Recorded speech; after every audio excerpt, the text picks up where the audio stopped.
Kuwait వాళ్ళ పిల్లోళ్ళు వాళ్ళు కూడా కొద్దిగా ఆ విధంగానే కువైట్ లో ఆడవాళ్ళు ఎక్కువగా చెడగొడుతున్నారు. ఎక్కువగా ఈ గల్ఫ్కి వచ్చిన వాళ్ళు ముఖ్యంగా చెడిపోయేది ఎక్కడంటే కొన్ని ఇళ్లలో అయితే రెస్టే ఉండదు. పొద్దున్నే 6 గంటలకు నువ్వు పనిలోకి దిగినావంటే నైట్ 10-11 వరకు. హాయ్ ఫ్రెండ్స్, అందరికీ నమస్తే. అందరు ఎలా ఉన్నారు? బాగున్నారా? మనం ఈ రోజు ఈ వీడియోలో వచ్చి ఆడవాళ్ళు కువైట్ కి ఎలా రావాలి, ఎవరి ద్వారా వస్తే ఇక్కడ సేఫ్టీ ఉంటుంది, ఆడవాళ్ళు కువైట్ కి రావాలంటే వయసు ఎంత ఉండాలి, వాళ్ళకి ఇక్కడ జీతాలు ఎంత ఇస్తారు, వాళ్ళు ఎవరి ద్వారా ఇక్కడికి వస్తే సేఫ్టీ ఉంటుంది. చాలా మంది తెలియని వ్యక్తుల ద్వారా ఇక్కడికి వస్తుంటారు, తెలిసిన వ్యక్తుల ద్వారా వస్తుంటారు. ఈ విధంగా చాలా మంది కువైట్ కి అయితే వస్తుంటారు.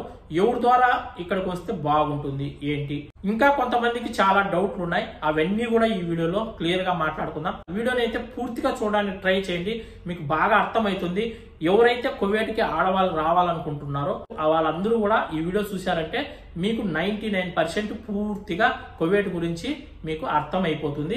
తర్వాత మీరు కువైట్ కి రావాలా వద్దా, కువైట్ కి వస్తే మనం ఎలాంటి జాగ్రత్తలు తీసుకోవాలి, ఇక్కడికి వచ్చిన తర్వాత మనం ఎలా ఉండాలి ఏంటి అనేది కూడా మీకు తెలిసిపోతుంది. వీడియోని అయితే స్కిప్ చేయకుండా పూర్తిగా చూడడానికి ట్రై చేయండి. వీడియోని అందరూ లైక్ చేయండి. చాలా మంది వీడియోని లైక్ చేయకుండా చూస్తున్నారు.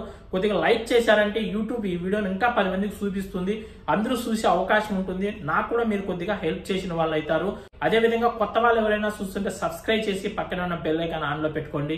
మనం పెట్టే వీడియో మీకు ముందుగానే నోటిఫికేషన్ కూడా వస్తుంది. ఇంకా వీడియోలోకి వెళ్ళిపోదాం. ఫస్ట్ పాయింట్ వచ్చి ఆడవాళ్ళు కువైట్ కి రావాలంటే వయసు వచ్చి ఖచ్చితంగా 30 సంవత్సరాలు పూర్తయిపోయి ఉండాలి. చాలా మంది నాకు కామెంట్లు పెడుతున్నారు, అన్న నా వయసు 28 సంవత్సరాలు, నా వయసు 29 సంవత్సరాలు, నా వయసు ఇప్పుడే 30లో పడిందన్నా నాకు వీసా వస్తుందని చాలా మంది అయితే నాకు కామెంట్లు పెడుతున్నారు.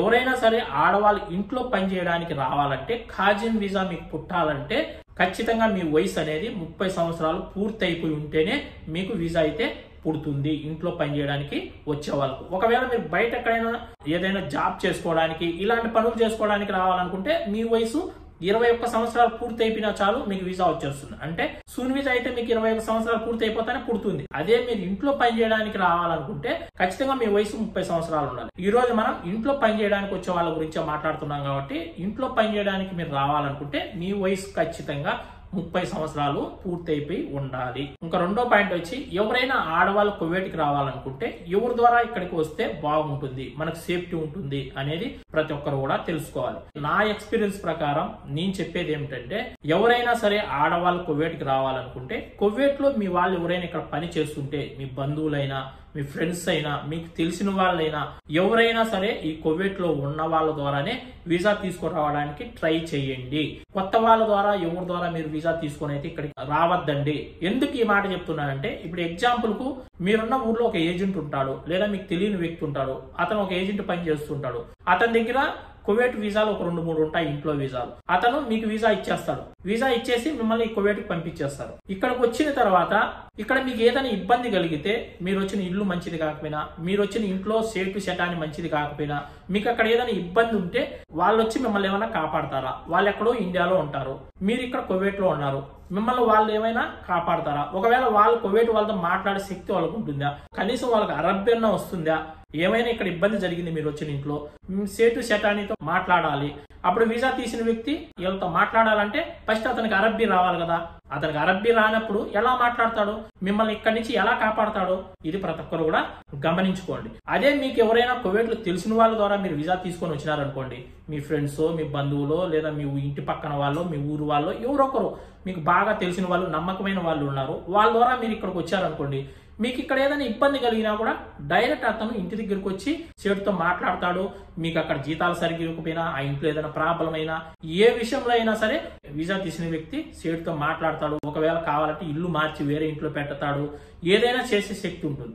ఎక్కడో ఉన్న వ్యక్తి ద్వారా మీరు ఇక్కడికి వచ్చారనుకోండి, చాలా చాలా ఇబ్బందులు ఎదుర్కొంటారు. ఎలాంటి ఇబ్బందులు పడతారనేది కూడా మీకు ఈ వీడియో చూడంగా మీకే అర్థమైపోతుంది. ఇంకా మూడో పాయింట్, ఆడవాళ్ళు ఎవరైనా కువైట్ కి రావాలనుకుంటే మీకు అయ్యే ఖర్చు మొత్తం కువైట్ వాళ్ళే భరిస్తారు. మీరు ₹1 కూడా పెట్టుకోవాల్సిన అవసరమే ఉండదు.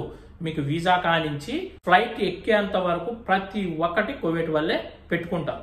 మెడికల్, స్టాంపింగ్, పీసీసీ, ఎమర్గేషన్, ప్రతి ఒక్క దానికి కూడా కువైట్ వాళ్ళే ఖర్చు పెట్టుకొని మిమ్మల్ని ఇక్కడికైతే పిలుచుకుంటారు పని చేయడానికి. మీరు రావడానికి లక్షన్నరైనా ఎంత డబ్బు అయినా సరే కువైట్ వాళ్ళు భరించుకొని మిమ్మల్ని పని చేయడానికి పిలుచుకుంటారు. మీ చేతి నుంచి ₹1 కూడా పెట్టుకోవాల్సిన అవసరం అయితే ఉండదు. అందువల్లనే ఎక్కువ మంది ఏజెంట్లు డబ్బులు బాగా మిగులుతాయనేసి ఒక ఆడ మనిషిని పంపించినా గానీ ఒక 40,000 50,000 సంపాదించుకోవచ్చు అని చాలా మంది ఆడవాళ్లను ఏజెంట్లు పంపిస్తూ ఉంటారు. చాలా మంది ఆడవాళ్ళు ఏజెంట్ల ద్వారానే వస్తుంటారు. ఎందుకంటే వాళ్ళు చెప్పే మాటలు అలా ఉంటాయి, వాళ్ళు నమ్ముతారు, వాళ్ళ ద్వారా ఇక్కడికి వస్తారు, ఇక్కడికి వచ్చి ఇబ్బందులు పడి ఏడ్చుకుంటూ ఉండలేము చేయలేమని చాలా ఇబ్బందులు పడుతుంటారు. అదే మీరు ఇక్కడ తెలిసిన వాళ్ళ ద్వారా వస్తే మీకు మాట్లాడే హక్కు ఉంటుంది, మీరు వాళ్ళపైన కొట్లాడే హక్కు ఉంటుంది. అతను కూడా మంచి ఇంట్లోకి వీసా తీయడము ఏదైనా అతనే చూసుకుంటాడు. ఇంకా 4వ పాయింట్ వచ్చి జీతం ఎంత ఇస్తారు. జీతం వచ్చి ఎవరైనా కొత్తగా ఆడవాళ్ళ ఇంట్లో పనిచేయడానికి వస్తే మీకు జీతం మన ఇండియన్ కరెన్సీలో 30,000 రూపాయలు వస్తుంది. కువైట్ కరెన్సీలో చెప్పాలంటే 110 కేడీలు మీ జీతం అయితే ఇస్తారు. 110 దినాలు మీకు జీతం ఇస్తారు. మన ఇండియా డబ్బుల్లో 30,000 అయితే అవుతుంది. ఫస్ట్ లో ఎవరు వచ్చినా సరే ఏ పని చేయడానికి వచ్చినా 30,000 కంటే ఎక్కువ జీతం అయితే రాదు.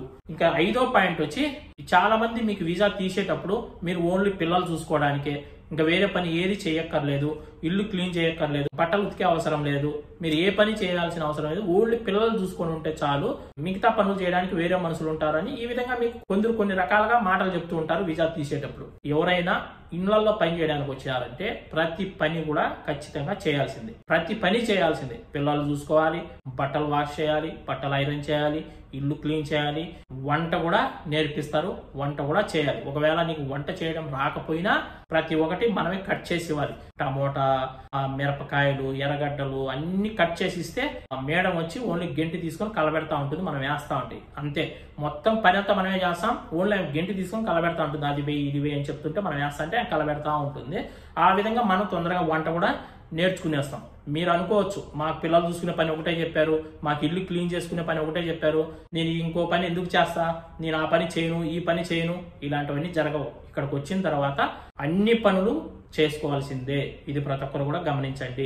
కొందరు వీసాలు తీసే వాళ్ళేమో చెప్తారు మీకు ఏం పని లేదు, ఓన్లీ పిల్లలు చూసుకొని ఇల్లు క్లీన్ చేసుకునేదే, వంట చేయడానికి వేరే మనిషి ఉంటుంది, ఇంకో పని చేయడానికి ఇంకో మనిషి ఉంది, పని మనిషి, ఈ విధంగా చెప్తూ ఉంటారు. మీరు మాత్రం ముందుగానే అన్ని పనులు చేయడానికి ప్రిపేర్ అయ్యి రండి. ఇక్కడికి ప్రతి పని చేయాల్సిందే. పొద్దున్నే 6 గంటల నుంచి నైట్ 10-11 వరకు ఖచ్చితంగా ఇంట్లో ఆడవాళ్ళు అయితే పని చేస్తూనే ఉండాలి. ఏదో ఒక పని చెప్తూనే ఉంటారు, మనం చేస్తూనే ఉండాలి. రెస్ట్ ఉంటే మధ్యాహ్నం 1 గంట 2 గంటలు కొన్ని ఇళ్లలో మాత్రమే ఉంటుంది, అన్ని ఇళ్లలో ఉండదు. కొన్ని ప్లేసుల్లో మాత్రం 1 గంట 2 గంటలు రెస్ట్ ఉంటుంది. కొన్ని ఇళ్లలో అయితే రెస్టే ఉండదు. పొద్దున్నే 6 గంటలకు నువ్వు పనిలోకి దిగినావంటే నైట్ 10-11 వరకు పని చేస్తూనే ఉండాలి. కష్టమైతే ఉంటుంది, ఖచ్చితంగా మనం చేయాలి. ఇక్కడికి వచ్చిన తర్వాత మేము కష్టపడతాము, ఎంత పని ఉన్నా చేస్తాము, మాకు ఎలాంటి ఇబ్బంది లేదు అనుకున్న వాళ్ళు మాత్రమే ఈ కువైట్కి రాండి, లేదంటే రావద్దండి. నేను ముందుగానే చెప్తున్నా, అన్ని పనులు చేయాల్సిందే. ఇంకా 6వ పాయింట్, ఇది ఆడవాళ్ళు ప్రతి ఒక్కరూ తెలుసుకోవాలి. కువైట్కి వచ్చిన తర్వాత ఎలాంటి దాంట్లకు దూరంగా ఉండాలి మనము అనేది ప్రతి ఒక్కరూ తెలుసుకోవాలి. ఎక్కువగా కువైట్కి వచ్చిన తర్వాత సోషల్ మీడియా కొద్దిగా దూరంగా ఉన్నారంటే మీరు బాగుపడిపోయినట్టే. ఎందుకు ఈ మాట చెప్తున్నానంటే, ఈ కువైట్ లో టిక్ టాక్ అనేది ఎక్కువ అయిపోయింది.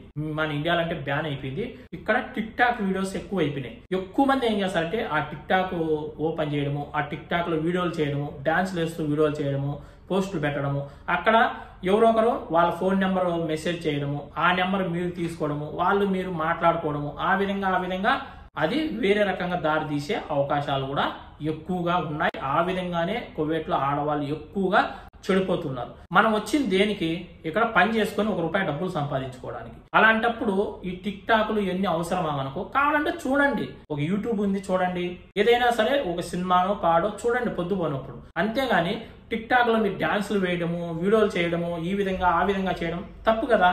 ఆ విధంగా చేసి మంచి వాళ్ళను కూడా వేరే దారిలోకి తీసుకెళ్లిపోతున్నారు. ఇక్కడ ఉన్న మగవాళ్ళు చాలా మంది ఆడవాళ్ళను మగవాళ్ళు చెడగొడుతున్నారు, మగవాళ్ళు ఆడవాళ్ళను కూడా చెడగొడుతున్నారు. ఎక్కువగా ఈ గల్ఫ్కి వచ్చిన వాళ్ళు ముఖ్యంగా చెడిపోయేది ఎక్కడంటే ఈ టిక్ టాక్ వీడియోస్ వల్లనే ఎక్కువ మంది ఇక్కడ చెడిపోతున్నారు. మీరు కావాలంటే యూట్యూబ్ చూసుకోండి, మీకు పొద్దు పోయినప్పుడు సినిమాలు ఏదో ఒకటి యూట్యూబ్ లో ఉంటాయి చూసుకోండి, లేదంటే ఇంటికి 10 నిమిషాలు ఫోన్ మాట్లాడుకోండి. కానీ టిక్ టాక్ తో సంబంధం పెట్టుకోకండి. ఆ టిక్ టాక్ లో వీడియోలు చేయడము, ఆ టిక్ టాక్ లో లైవ్లు పెట్టడము, వాళ్ళు ఇల్లు రావడము, ఇది అది మాట్లాడడము, కొట్లాడుకోవడము, తిట్టుకోవడము, ఈ విధంగా చాలా మంది ఈ టిక్ టాక్ వల్లనే ఆడవాళ్ళు మగవాళ్ళు ఈ కువైట్ లో ఎక్కువగా చెడిపోతున్నారు. కువైట్ అనే కాదు, ఏ దేశంలో అయినా సరే, ఈ గల్ఫ్ లో ఏ కంట్రీకి వచ్చినా మెయిన్ చెడిపోయేది ఎక్కడ ఆడవాలంటే ఇక్కడ మాత్రమే. ఇంకా 6వ పాయింట్ వచ్చి ఆడవాళ్ళు ఇక్కడ లైంగిక సంబంధాలు పెట్టుకుంటారా, వ్యభిచారం చేస్తారంట కదా ఎక్కువగా అని చాలా మంది అడుగుతున్నారు. అందరినీ మనం అలా అనకూడదు. కొందరు మాత్రం ఉన్నారు చేసేవాళ్ళు. అందరూ ఆడవాళ్ళు వ్యభిచారం చేస్తారు, అందరూ ఆడవాళ్ళు తప్పులు చేస్తారని మనం ఎప్పుడు కూడా నిండి వేయకూడదు. కొందరైతే అసలు ఫోన్ చూడకుండానే ఇక్కడ పనులు చేసుకునే వాళ్ళు ఉన్నారు. కొందరైతే అసలు సెలవుకే రాకుండానే ఇండియా నుంచి ఎలా అయితే వస్తారో మళ్ళీ తిరిగి ఇండియాకి వెళ్ళేంత వరకు వాళ్ళు అసలు ఇంట్లో నుంచి బయటికి రాని వాళ్ళు కూడా చాలా మంది ఆడవాళ్ళు ఇక్కడ పని చేసుకుంటున్నారు. కొందరైతే సెలవు దొరికితే అసలు బయట వెళ్ళిపోతారు. వాళ్ళు విచ్చలవిడిగా ఎలా పడితే అలా తిరుగుతారు, ఎలా పడితే అలా వీడియో చేస్తారు. అసలు సిగ్గు శరం లేకుండా టిక్ టాక్ వీడియో చేస్తారబ్బా.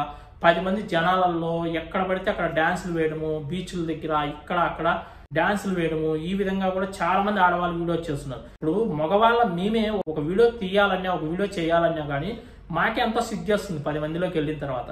అలాంటిది ఆడవాళ్ళకైతే సిగ్గు శరము ఏమి లేకుండా కొందరు, అందరినీ అనడం లేదు, కొందరు మాత్రం డాన్సులు వేయడము, ఈ చేయడము అవి చేయడం ఈ విధంగా చేస్తున్నారు. బయట కూడా ఇంట్లో అయితే దానికైతే ఒకవేళ రూమ్ లో అంటే సిగ్గు ఉండదు అనుకోవచ్చు, బయట కూడా సిగ్గు లేకుండా ఎలా చేస్తున్నారు నాకైతే అర్థం కావడం లేదు. అందుకే నేను చెప్తున్నా, చాలా మంది చెడిపోయిన వాళ్ళు ఉన్నారు, చాలా మంది బాగుపడిన వాళ్ళు ఉన్నారు. ఇక్కడికి వచ్చి 5 సంవత్సరాలు 10 సంవత్సరాలు కూడా ఇంటికి వెళ్లకుండా ఇక్కడే ఉన్న వాళ్ళు కూడా చాలా మంది ఉన్నారు. మగవాళ్ళు ఆడవాళ్ళు ఇలా లైంగిక సంబంధాలు పెట్టుకొని వేరే వాళ్ళతో సంబంధాలు పెట్టుకొని ఇళ్ళకే వెళ్లకుండా ఇక్కడ ఇబ్బందులు పడుతూ ఉన్న వాళ్ళు చాలా మంది అయితే ఉన్నారు. ఇంకా ఇళ్లలో కువైట్ వాళ్ళతో కూడా కొద్దిగా జాగ్రత్తగా ఉండాలి. కువైట్ వాళ్ళ పిల్లోళ్ళు వాళ్ళు కూడా కొద్దిగా అక్రమ సంబంధాలు పెట్టుకోవడానికి చూస్తూ ఉంటారు. అలాంటప్పుడు మనం కొద్దిగా జాగ్రత్తగా ఉండాలి. అలాంటి ప్రవర్తిస్తున్నారని తెలిసినప్పుడు మనకు వీసా తీసిన వ్యక్తికి చెప్పాలి, ఇలా ఉంది పరిస్థితి నాకు ఈ ఇంట్లో అని చెప్తే అప్పుడు అతను కువైట్ వాళ్ళతో మాట్లాడడమో లేదంటే ఆ ఇంట్లోని తీసుకొచ్చి వేరే ఇంట్లో పెట్టడమో ఏదో ఒకటి చేస్తారు. కొందరు డబ్బులకు ఆశపడి కూడా అలా చేస్తుంటారు. అలా అయితే చేయకూడదు. అలా చేశారంటే లాస్ట్కి అది మనకు ప్రమాదం ఎక్కువ ఉంటుంది. మనల్ని చంపేస్తారు. ఎందుకంటే ఏదైనా ఒకటి పెద్దగా జరిగినప్పుడు వాళ్ళ అమ్మా నాన్నకు తెలిసి ఇబ్బంది అవుతుందేమని కువైట్ పిల్లోళ్ళు మనల్ని ఎక్కడైనా తీసుకుపోయి ఏదో ఒకటి చేసేసే అవకాశాలు కూడా ఎక్కువగా ఉంటాయి. అందుకని చాలా చాలా జాగ్రత్తగా ఉండాలి. అందుకే ఇక్కడ మనకు తెలిసిన వాళ్ళు ఉంటేనే మీరు వీసా తీసుకురావడానికి ట్రై చేయండి. ఓకేనా ఫ్రెండ్స్, ఈ వీడియో అయితే మరొక మంచి వీడియోతో మళ్ళీ కలుస్తున్నాం. ఈ వీడియోని అందరూ లైక్ చేసి షేర్ చేయండి. అందరికీ బై ఫ్రెండ్స్, జై హింద్.